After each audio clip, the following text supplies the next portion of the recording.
வணக்கத்துக்குரிய திருச்சி நாடாளுமன்ற தொகுதிக்கு உட்பட்ட புதுக்கோட்டை சட்டமன்ற தொகுதியினுடைய கண்ணியத்துக்குரிய வாக்காளர் பெருமக்களே, நடைபெற இருக்கின்ற நாடாளுமன்ற தேர்தலிலே லோக்சபா கட்சி என்று சொல்லப்படுகின்ற மக்கள் சக்தி கட்சியினுடைய மாவட்ட செயலாளராக இருக்கின்ற என்னை இந்த நாடாளுமன்ற தேர்தலிலே வேட்பாளராக அறிவித்திருக்கின்றார் doctor Jayaprakash Narayanan MBBS IAS அவர்கள்.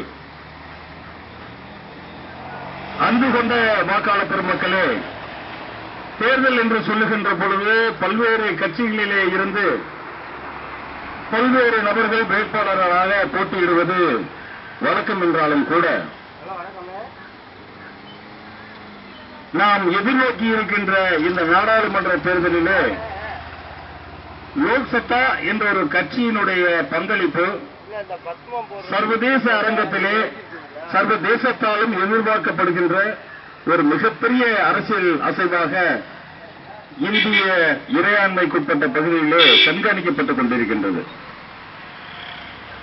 குறிப்பாக என்னை வேட்பாளராக அறிவிக்கப் போகின்றோம் என்று என்னுடைய கட்சியிலே என்னை அழைத்து சொல்லுகின்ற பொழுது நான் சொன்னேன், நான் ரொம்ப சராசரியான ஒரு குடும்பத்தை சேர்ந்தவன், பொருளாதார ரீதியா பின்தங்கி இருக்கிற ஒரு குடும்பத்தை சேர்ந்தவன், என்னால நாடாளுமன்ற தேர்தலில் அடிக்கிற அளவுக்கு என்னால செலவு பண்ண முடியாது அப்படின்னு வழக்கமான ஒரு பஞ்சாயத்தை அவர்கிட்ட சொன்னேன். அப்ப எங்களுடைய IAS அதிகாரியா, எங்களுடைய தலைவரா, நிறுவனர் தலைவரா, தேசிய தலைவரா இருக்கக்கூடிய டாக்டர் ஜெயபிரகாஷ் நாராயணன் சொன்னாரு, பணம் தான் தீர்மானிக்கிற சக்தியா இருக்க கூடாதுங்கிறதுக்காக தானே நம்ம கட்சி நடத்துறோம். நீங்க அப்புறம் பணம் இல்லைன்னு சொன்னீங்கன்னா, இல்ல சாதாரணமா ஒரு 5 லட்சம் ரூபாய் கூட இல்லாம எப்படி நாடாளுமன்ற தேர்தலை நம்ம சந்திக்க முடியும்? அப்ப எங்க தலைவர் சொல்றாரு, 70 லட்சம் ரூபாய் குறைஞ்சபட்சம் செலவு பண்றதுக்கு தேர்தல் ஆணையம் அனுமதி கொடுக்குது. 70 லட்சம் ரூபாய் நீங்க செலவு பண்ணலான்னு அரசாங்கமே அனுமதி கொடுக்கறப்ப நீ 5 லட்சம் ரூபாய் கூட செலவு பண்ண முடியாது, இது எப்படி அப்படின்னு கேட்டாரு. அப்ப நான் சொன்னேன், இல்ல என்னுடைய நிலைமைங்கிறது வேற, அரசாங்கத்தினுடைய கனவுங்கிறது வந்து வேற. அவங்க எல்லாரும் பணக்காரங்க ஆயிட்டாங்கன்னு அவங்க நினைக்கிறாங்க. ஆனா இன்னமும் நாடு ஏழ்மையில தான் இருந்துட்டு இருக்குங்கிறது அவங்களுக்கு தெரியல. அப்ப என் பக்கத்துல இருந்த இன்னொரு நண்பர் சொன்னாரு, என்னையா இவ்வளவு கார் ஓடுது, ஒரு பஸ் 1 மணி நேரத்துக்கு ஒரு வாட்டி போகும் இந்த மதுரை ரோட்ல, நீங்க பார்த்தா இத்தனை கார் போது இத்தனை, இதை விட பெரிய அளவுல இருந்த அமெரிக்காயா, இதை விட பல மடங்கு பெரிய அளவுல இருக்கிறது அமெரிக்கா. பொருளாதார வீழ்ச்சி ஏற்பட்டுச்சு. அவன் கட்டின வீடெல்லாம் விட்டு பேங்குக்கு பயந்து ஊரை விட்டு அடுத்த ஊருக்கு ஓடி போயிட்டான்.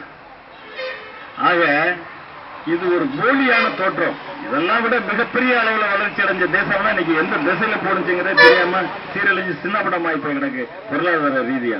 இது ஒரு போலியான தோற்றம். வட்டிக்கு எல்லாரும் காசு கொடுக்குறா, அதனால இவன் காரை வாங்க ரோட்ல ஓடிட்டு போயிட்டு இருக்கான். எல்லாத்தையும் பணம் இருக்கான்னு நினைச்சீங்கன்னா அது அதை விட கேவலம் எதுவுமே இல்லை. இந்த அண்ணன் ஒரு வண்டி வாங்கி வச்சிருக்கேன், நான் ஒரு வண்டி வாங்கி வச்சிருக்கேன். நாங்கெல்லாம் பணக்காரன் லிஸ்ட்ல வர்றோம். எங்களுக்கு வட்டிக்கு கடன் கொடுத்துருக்கிறேன் பணக்காரன். இல்லைண்ணே, இப்ப நம்ம வரிசைக்கு டாடா ஏசா நிறுத்தி வச்சிருக்கோம். நம்மளும் பணக்காரன் பட்டியலில் வரோமா அப்படின்னு கேட்டா நம்ம கடன்காரன் பட்டியலில் வரும். ஏன் அவன் வந்து முதல்ல வண்டியை அறிமுகப்படுத்துறப்பவே வருவான் அங்க இருந்து ரெப்ரஸன்டேட்டிவ். அண்ணே வண்டி புது வண்டி புரியலானே அப்படிமா. நம்ம உடனே சொல்லுவோம், எவ்வளவு தலைவா நீங்க கொடுப்பீங்க இருப்போம். ஏன் வண்டியை நம்ம வாங்கிக்கிறதுக்கு நம்ம அவகிட்ட திருப்பி கேட்போம், நீங்க எவ்வளவு பணம் கொடுப்பீங்க? நாங்க என்னையா ஒரு 50,000 ரூபாய் கொடுப்போம்யா. ஆனா என்கிட்ட இருக்கிறதே 20,000 தானே. எவ்வளவுக்கு? 4 லட்சம் ரூபாய் 5 லட்சம் ரூபாய் கார் வாங்குறதுக்கு உங்ககிட்ட இருக்கிற காசு எவ்வளவு? 20,000 ரூபாய். கூட ஒரு 30,000 ரூபாய் சேர்த்து கட்டுனே, 4.5 லட்சம் ரூபாய் கடன் தரனே அப்படிங்கிறான். சரி, 4.5 லட்சம் ரூபாய் அவன் கடனை கொடுக்குறான். வட்டி ஒரு 2 லட்சம் ரூபாய் சேருது. வண்டியோட விலை 5 லட்சம். நம்ம கட்டி முடிக்கிறோம் பாத்தீங்கன்னா 7 லட்சம் ரூபாய் அடக்கத்துல போய் நிற்கும். சரி, 2 வருஷம் ஓட்டிக்கிட்டு இந்த வண்டி வாங்கினது நஷ்டம் தாயா, இதை வித்து தொலைவான்னு போனோம்னா அது 3 லட்சம் ரூபாய்க்கு தான் கேட்பான். அடுத்து என்னடா 3 லட்சத்துக்கு கேட்கிறேன், வண்டி ஓடவே இல்லை, என்னடா இப்படி கேட்கிறேன்னு கேட்டோம்னா அடுத்து 6 மாசம் ஓடி போயிடும். அதுக்குள்ள அடுத்து போனோம்னா 2 லட்சம் தான். இப்படியே போய் காயலங்காயில கொண்டு போய் போடுறோம் அப்படிங்கிற நிலைமைக்கு வந்து இந்த 6.5 லட்சம் ரூபாயோட கதை.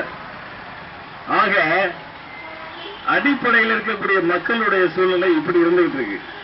இதுக்கு இடையில பாத்தீங்கன்னா சில பேர் பேசுறான், இப்ப கூட என்னையா செய்ய முடியும் இந்த நாட்டுல?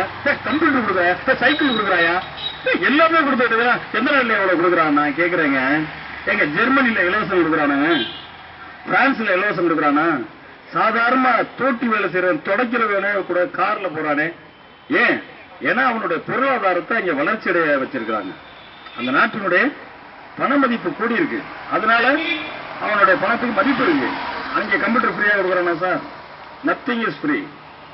நீங்க மட்டும்தான் நீங்க அடிக்கிற குத்தும் கொள்ளையும் கேட்க கூடாதுங்கிறதுக்காக இலவசத்தை கொடுத்து மக்களை மயக்கப்படுத்தி வச்சிருக்கிறீங்க.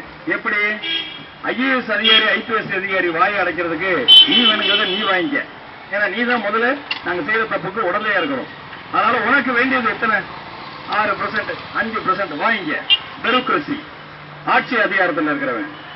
அதுக்கடுத்து மந்திரி ஒரு 10% வாங்கிக்க. அதுக்கப்புறம் எம்எல்ஏ நீ ஒரு 10% வாங்கிக்க. அதுக்கப்புறம் அதிகாரி, கீழே நடைமுறைப்படுத்துற அதிகாரி, இம்ப்ளிமெண்டேஷன், ஸ்கீம் இம்ப்ளிமெண்டேஷன், அங்க அவன் ஒரு 6% வாங்கிக்க, 5% வாங்கிக்க. நாசமா போச்சு. 20 வருஷம் இருக்க வேண்டிய ரோடு 2 வருஷம் இருக்கும். அப்புறம் எங்கிட்ட கிழிக்கிறது? நம்ம நாட்டோட பண மதிப்பு எங்கிட்ட போடுறது? எங்க ஒரு சின்ன சுண்டக்கா நாடுங்க சிங்கப்பூர், அவனோட 1 ரூபா நம்ம நாட்டோட பணத்துக்கு 46 ரூபா. வெக்கமா இல்ல? எங்க இந்த நாட்டோட பண மதிப்பு குறைஞ்சதுக்கு பொங்கல் நீங்களும் நானுமா காரணம்? இந்த நாட்டை ஆட்சி செஞ்சவங்க தானே காரணம். அப்புறம் இவங்க தானே 66 வருஷம் இந்த சுதந்திரத்தை கையில கொடுத்தோம், ஆட்சியை அதிகாரத்தையும் கொடுத்தோம். நான் யாரும் குறிப்பிட்டு சொல்ல, காங்கிரஸா இருக்கலாம், பிஜேபியா இருக்கலாம், யாராவது இருக்கலாம், நீ யாராவது இருந்த தொலைஞ்சிட்டு போ. ஆனா உன் கையில ஆட்சி அதிகாரம் கொடுத்தோம்ல, இனி ஏன் இந்த நாட்டோட பண மதிப்பை கூட்டல? எதுக்காக கூட்டல? இலவசத்தை மட்டும் கொடுத்த. சரி, அடுத்து இந்த திட்டத்தை அமலாக்கக்கூடிய அதிகாரிக்கு 6%. அதுக்கப்புறம் இதுல வட்ட செயலாளர், நகர செயலாளர், மாவட்ட செயலாளர் அவங்களுக்கு ஒரு 5%. அதுக்கப்புறம் சரி, இந்த பெர்சன்டேஜ்ல எல்லாம் கிடைக்கல, ஒண்ணுமே கிடைக்கல. கட்சியில நீங்களாம் சம்பாதிக்கிற, நாங்களாம் என்னையா பண்றோம் போய் கேட்கறான். தேசிய கட்சி, மாநில கட்சியில போய் கேட்கறான். போயா உனக்கு அந்த கோஆபரேட்டிவ் தேர்தலில் உனக்கு ஒரு தலைவர் போட்டுறோம், டைரக்டர் போட்டுறோம், நீ அங்கே போய் முடிஞ்சது, நீ அங்கே சம்பாதிச்சுக்க. சரி, அதுவும் கிடைக்கல. சரி, பார் எடுத்துக்கப்போ அதுவும் கிடைக்கல. ஏதாவது பூத்துன்னு சொல்லி ஒரு இடத்த போட்டு தரேன், அதுல வடை இடம் சுட்டு போடுறதுக்கு உள் வடைக்கு விட்டு சம்பாதிச்சுங்க. ஆக மேல இருந்து கீழே வரைக்கும் படிப்படியா சம்பாதிச்சுக்கலாம். இதுல இருந்து என்ன தெரியுது? இந்த 66 வருஷ சுதந்திரத்துல மன்னர் ஆட்சியில மக்கள்கிட்ட வரி வாங்கி மன்னர் குடும்பம் சுகமா இருந்துச்சு. மக்களாட்சியில வசூல் பண்ண வரி பணத்தை பங்கு போட்டு சாப்பிட்டு ஒரு கூட்டம் கொள்ளையடிச்சு கும்பலாயுதம் போடுது. ஆக மன்னர் ஆட்சிக்கு மக்களாட்சிக்கு இதுதான் வித்தியாசமே தவிர மக்களை வாழ வைக்கிறதுக்கு ஏதாவது ஒரு ஆட்சி இருந்துச்சா அப்படின்னு பாத்தீங்கன்னு சொன்னா இந்த 66 வருஷத்துல எதுவுமே கிடையாதுங்க. அது இந்த பொருளாதாரத்துல $10 அமெரிக்கால இருந்துச்சுன்னா ஒரு நாள் முழுக்க ஆரோக்கியமான இந்த என்ரிச்டு ஃபுட்டு, இந்த புரோட்டீன் ஃபுட்டு, நல்ல ஒரு பகல் முழுக்க வெறும் $10 இருந்துச்சுன்னு சொன்னா அமெரிக்கால நல்ல சாப்பாடு சாப்பிட முடியுது, கறியை மீனுமா சாப்பிட முடியுது. நம்ம ஊர்ல 10 ரூபாய்க்கு என்ன செய்யலாம்? தண்ணி பாட்டில வாங்கி துண்டை அணைச்சு விட்டு வயிற்றுல போட்டு குப்புறப்படுத்திக்கலாம். வாங்கண்ணே, விசில் சொன்னோம்னே, விசில் சொன்னது ஓட்டுவார், விசில் விசில் ஓட்டு போட்டுருக்கேன். வாழ்த்துக்கள் வாழ்த்துக்கள் வாழ்த்துக்கள். நல்லா இருக்கீங்களா?